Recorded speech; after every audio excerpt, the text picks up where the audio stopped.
Welcome to another episode of my popular photo shoot breakdown where I rummage maybe, through my archive on Dropbox. I pull out a past assignment, either commercial or editorial, and sometimes personal work, and I share the good, the bad, and sometimes I even share the ugly. I'm Justin Mott, and if you're new here, welcome to my channel. I share weekly videos from the unique perspective of a full-time working professional photographer. And lastly, if you want a more intimate relationship with me, you can check out my online store for workshops and online classes at askmott.com.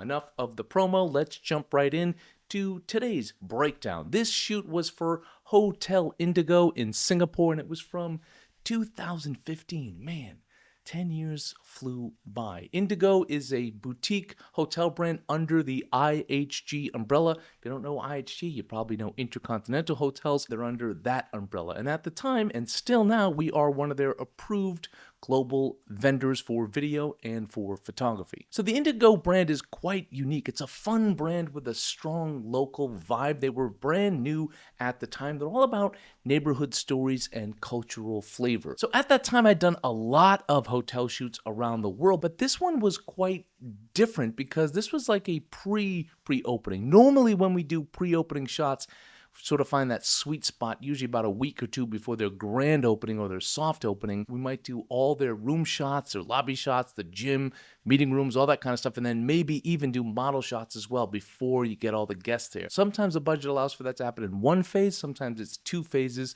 So then typically the model shots or the lifestyle shots will come a little bit later. This was quite unique in that we weren't doing any of that. We would eventually do those shots, the model shots, the room shots, but this was like the pre-opening, if you will. So now you're thinking like, wait, what did you shoot then? Nothing's open, no rooms are ready to shoot, nothing is there. So what did you do? I used my imagination. No.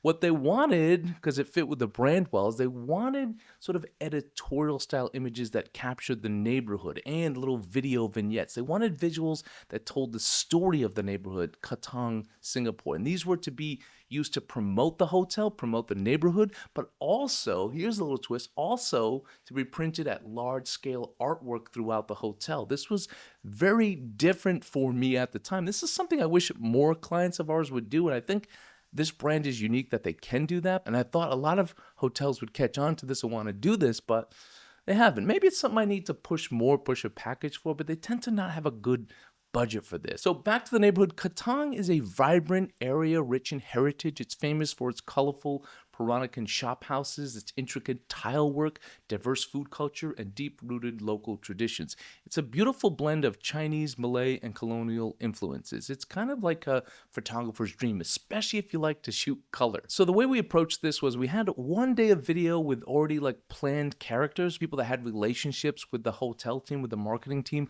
local artists, local food vendors, local shops that they collaborate with, some for the decor in the hotel, some that they were going to just refer that their guests go visit.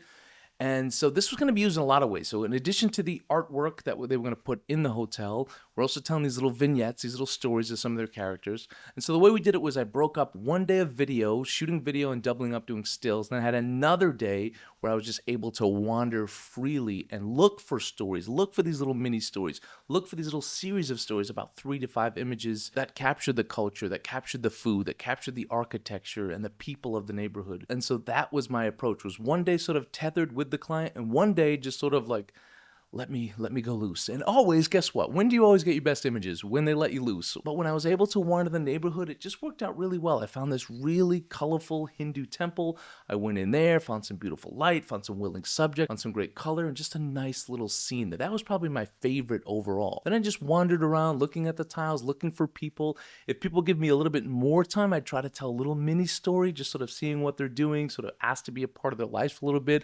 Found an older gentleman who lived in the neighborhood. We interviewed him a little bit, talked to him a bit, and he was just so willing. So I took a portrait of him, found some natural moments of him, and he was just really like, he really exemplified what the neighborhood was about, or the characters from the neighborhood, the people from the neighborhood, what you would see if you're just sort of walking around. That's the kind of perspective that I was coming from, trying to tell the story of the neighborhood from that perspective of a traveler who would go there and wander around the streets, who you might meet if you're an adventurous traveler, going down different streets, popping in random shop houses. I found all these nice little Peranakan details, local food, local shops. I didn't have time to scout. Normally I do, but we didn't have a chance to do that, so no second chances.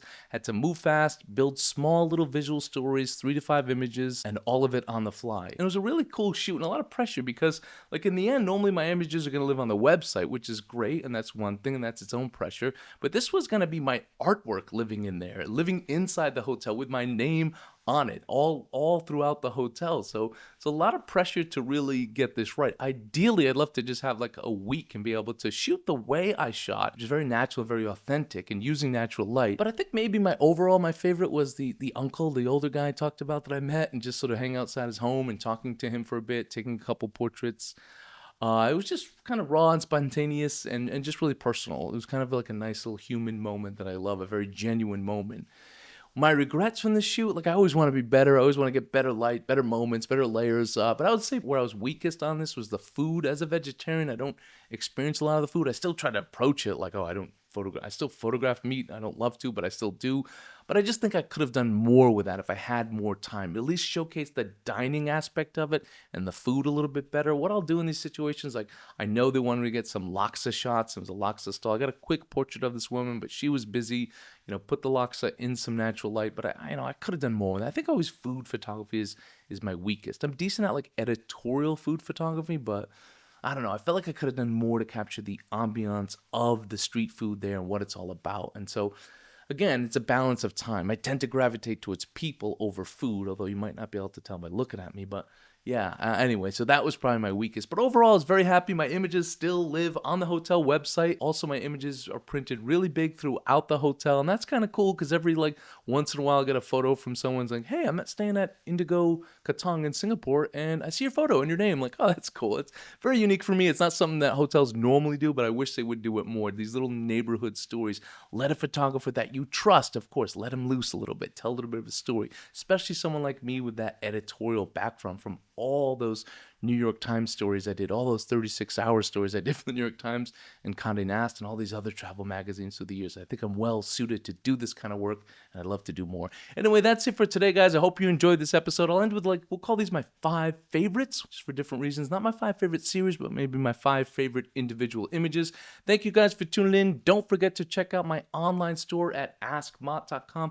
I've got my workshops on there. I've got my Central Vietnam Photography Workshop open for December 2025. This is the workshop of a lifetime. Check that out. It's going to be amazing down in Hue and Hoi An, Vietnam. Register now before you can't anymore. Or if you're interested in learning from me online in one-on-one sessions, you can check out my mentorship, my portfolio reviews, or even have private workshops here in Hanoi and custom packages that I can do. I can come to you and teach you privately anywhere in the world. We can put together a custom package for you. I love teaching, and I think I'm pretty damn good at it. Thank you guys for tuning in. Don't forget to like, share, and subscribe, and don't forget to have a wonderful day.